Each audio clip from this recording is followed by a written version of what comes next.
wrap up on all the hot interviews we did this week, and boy, what a week it was. Let's get started. Joined now by somebody who's a longtime friend of the Chris Salcedo Show. He has been coming on this program when he was a state senator in the great state of Texas. He is now joining us as a congressman, newly elected congressman, District 4, the Congressional District 4 in the great state of Texas, Pat Fallon, from his, I'm assuming, his office in Congress. Congressman, welcome to the Chris Salcedo Show. How are you holding up over there? Yeah, Chris, how are you? Yeah, we're all at an undisclosed location right now because of the security concerns, but we're good, we're safe, and Capitol Police have us secure.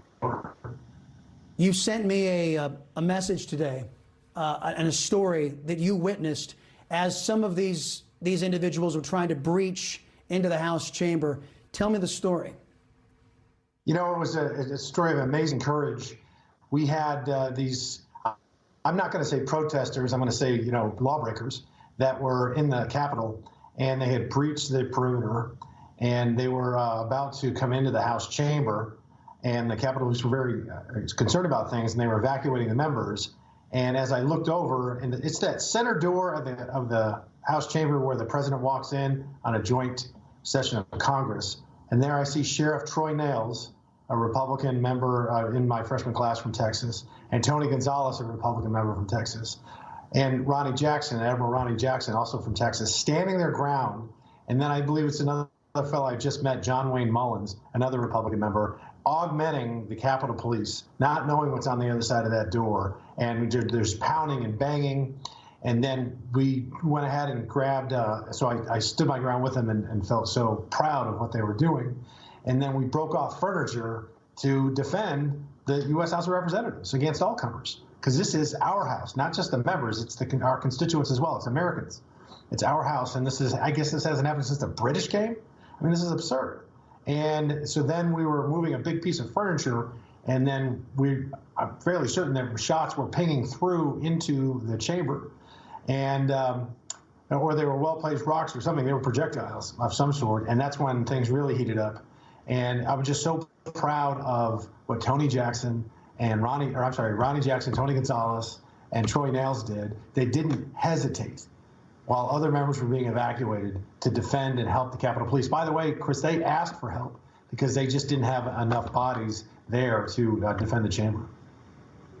Good grief. What a story. I'm hearing you tell it. I'm struck is that I seem to recall a member of Congress fighting for the right to keep and bear arms inside of the Capitol and had to fight your political opposition and my political opposition, the Democrat Socialists, for the ability. And wouldn't it have been nice if the Republicans had been able to stand a post with the Capitol Police today against those lawbreakers, and I think you're right to call them that, stand a post and protect the chamber. Boy, if it was left up to Democrats, well, then there you go. We're showing pictures right now of when you leave security to Democrats, what happens. And look at these individuals, Chris, overtaking the chamber. Chris, that's a great point. Lauren Boebert from Colorado, I signed on to her letter and fully supported that effort. And also Andrew Clyde from Georgia we actually looked at them and said, hey, are you carrying? Do you have your weapon on you? And unfortunately, neither of them did today. They usually do. And we're all, I think many Republican members, I don't know if the Democrats will or not, but we're going to carry firearms from now on. After this, why wouldn't you? I mean, it's our constitutional right to begin with. But I have 2 young boys at home that want to see me come back. And this can't ever happen again. I hope it doesn't. I mean, it is obviously a very rare occurrence. And before anybody starts pointing fingers, because I'm sure most of the left-wing media and the mainstream media, and apologize for the redundancy there, are saying that this is all Trump's fault and this is the Trump supporters. We don't even know who was on the other side of those doors. We just don't know. True. And I hope there were very arrests. True. And after one of your members, Steve Scalise, was nearly killed by a Bernie Sanders supporter with a high-powered rifle, you would think that some of those Democrats would drop their opposition to the right of self-defense. But again, I think that there's a case to be made that these socialist Democrats have an agenda, and the lessons, the real life lessons that they can learn, they just don't learn them. I don't believe they have the mental capacity to do so. Very pleased you have tuned in. Things are very fluid right now in our nation's capital on this historic day. The President of the United States, after giving a speech to many of those protesters who were gathered today, he retreated back to the White House and then watched the protest unfold, and as we articulated, descending into some violence. And the president, seeing that, issued a statement. Watch. I know your pain. I know you're hurt. We had an election that was stolen from us. It was a landslide election, and everyone knows it, especially the other side. But you have to go home now. We have to have peace. We have to have law and order. We have to respect our great people in law and order. We don't want anybody hurt. It's a very tough period of time. There's never been a time like this where such a thing happened, where they could take it away from all of us, from me, from you, from our country. This was a fraudulent election, but we can't play into the hands of these people. We have to have peace. So go home. We love you. You're very special. You've seen what happens. You see the way others are treated that are so bad and so evil. I know how you feel. But go home and go home in peace. President of the United States making a statement from the White House, ladies and gentlemen. Want to bring in now Corey Mills, U.S. Army veteran, retired counsel of the National Policy. Corey, welcome back to the Chris Salcedo Show. First off, I just want to get first blush your reaction to what we've seen transpire today in the nation's capital. Well, Chris, let me first just start by saying I'm pissed off. I'm pissed off what I'm seeing on America's soil. I'm pissed off that I fought, spent 7.5 years in Iraq, 2.5 years in Afghanistan, time in Pakistan, time in Kosovo, fighting against this terroristic behavior, only to see it on our soil. To anyone watching, I don't care which president you tried to elect. I don't care which side of the aisle you support. Bottom line is, as American citizens. Action today, watching those who sat by for the last, 6, 7, 8 months as Antifa and Black Lives Matter burned down our neighborhoods, killed their way, beat their way through our streets, and some members of the media either passively saying, oh, naughty, naughty, naughty, or some of them even supporting Black Lives Matter and these socialist deviants, now getting on their high horse and condemning a lot of folks who have been sitting out there in the nation's capital who are just protesting an election they believe was stolen from them. And a lot of those individuals who broke into the Capitol need to have the full extent of the law brought down upon them. We know that 2 people have been shot months. We can certainly, as conservatives and as constitutionalists, also condemn those who have breached the law today in the nation's capital. Now, as to what was supposed to happen today, as the certification vote was underway, Ted Cruz, which we're going to have some video from Mr. Cruz a little bit later on, took to the floor eloquently stating why he believed that we really need to look at some of these voting irregularities. I have a question about Vice President Mike Pence. Vice President Mike Pence had no authority, and I know that some people believe that he did, but under the Constitution, he had no authority whatsoever to say, oh, that slate of electors, oh, we're not going to seat that slate of electors. What he did have the authority to do is from certain states that had 2 slates of electors, hey, I'm the vice president, I'm not supposed to choose. The only people qualified to choose which slate of elector is proper would be those states that those electors came from, the legislatures from those states. Why, in your view, did Mr. Pence choose not to do that constitutional option? Look, Senator Cruz did a great job, and all Vice President Pence needed to do, as you and I talked about, was go forward with Article 2, Section 1.2, send it back, have it basically go back to the people, let them then go ahead and certify to come back. But he failed to do that. He went ahead and treated this as a normal day, like January 6th of any other election, and he failed to do his job. Purely. Folks, welcome back. Glad you made it here to the Chris Salcedo Show. Never Trump Republicans, they seem to be liberated, showing their true colors now, siding with Democrat socialists in his first term. They're turning a blind eye to the fact that people like AOC are now going to be in power. And when President Trump does leave office, there will be no one to protect their constituents from the ravages of anti-American socialist government. Joining me now is former Virginia Governor Bob McDonnell and Mark Smith, a Republican congressional strategist and CEO of Da Vinci Group.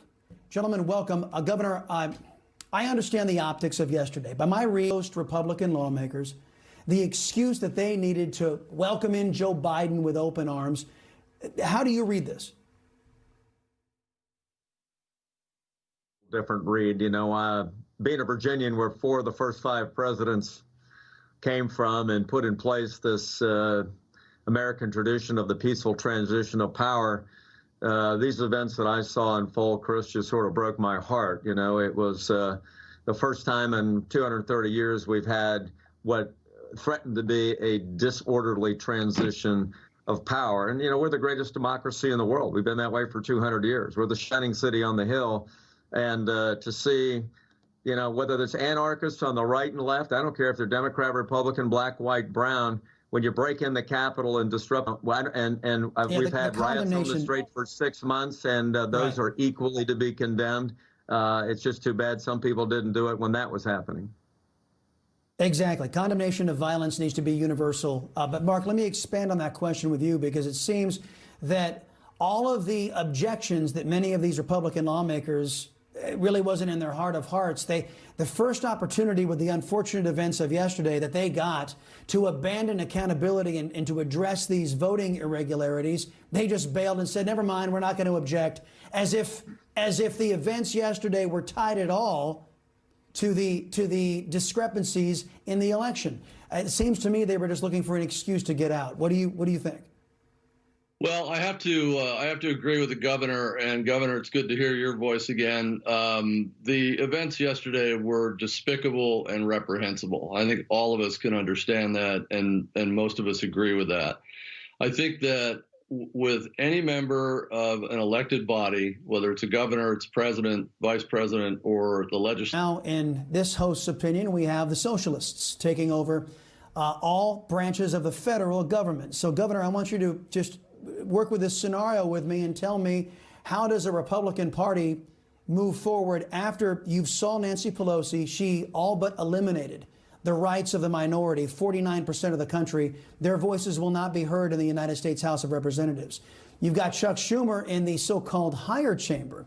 He will be eliminating the filibuster. He's going to be instituting the addition of 2 to 3 extra states so that left-wing senators can be added. And he's going to pack the United States Supreme Court with an undetermined amount of leftist, anti-constitutionalist judges. So how does the Republican Party, when their voices are going to be silenced by a socialist party on the other side, how do they make sure their constituents are heard when they're not going to get a far left, secular, progressive majority can do to this country with the proposals that have already been made? I just separate that from violence on the street by the left or the right. One does not justify the other. Elections have consequences. And, you know, the litigation has shown that there hasn't been widespread systematic fraud. I think that's actually a good thing for the Republic. But to answer your question, Chris, I think that the Republicans need to brand themselves very clearly on what they stand for, what democratic capitalism means, what the principles are that our country was founded on, why it still is the secret sauce for prosperity today in America. Contrast that very clearly. They've got the bully pulpit. We've got great speakers and great leaders in our party in both houses, and speak with the moral force of what's made America great and why the Republican principles will deliver more freedom, more prosperity, more opportunity, and why more guarantees and higher taxes and more regulation and more illegal activity on the streets to be countenanced by less law enforcement, why those principles were bad for America. We can do this. We can win the argument in the court of public opinion, Chris, and we'll live to fight another day. Yeah, and Mark, we may very well win the argument in the court of public opinion, but the force of law will belong to the socialists. So all of the laws that will harm our families, harm our communities, open borders, more states being added, the complete changing of what this country looks like will be moving full steam ahead, and the Republicans, in my estimation, will be exactly where they like being. They'll be there to be able to complain and moan a lot about it, but they won't have to be burdened with making any decisions because they will be completely powerless. How do you see it?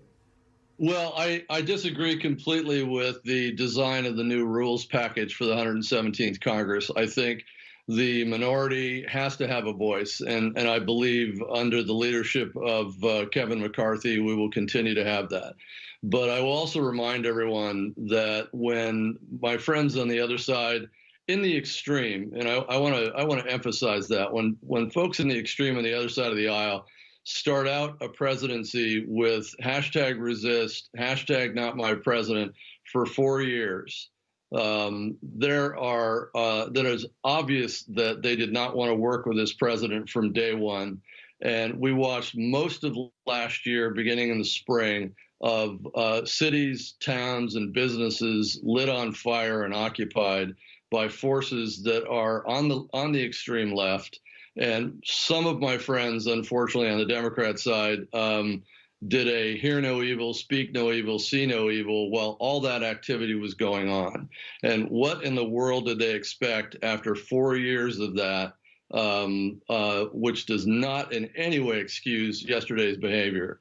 But what did they expect was going to happen near the end of this presidency?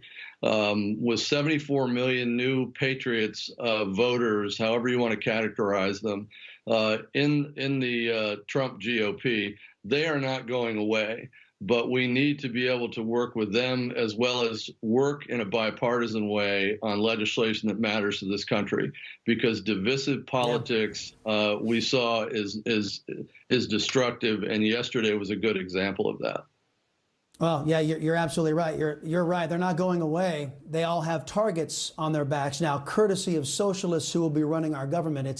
It's quite scary. The last time these socialists had the levers of power under Barack Hussein Obama, what they did to this country and what they did to our rights and liberties, absolutely frightening. And this time around with AOC, Rashida MF Tlaib, and all the rest of them, it is going to be, I don't think we're going to recognize America in a couple of years. Gentlemen, and Chris, thank you very much. Chris, Appreciate the time.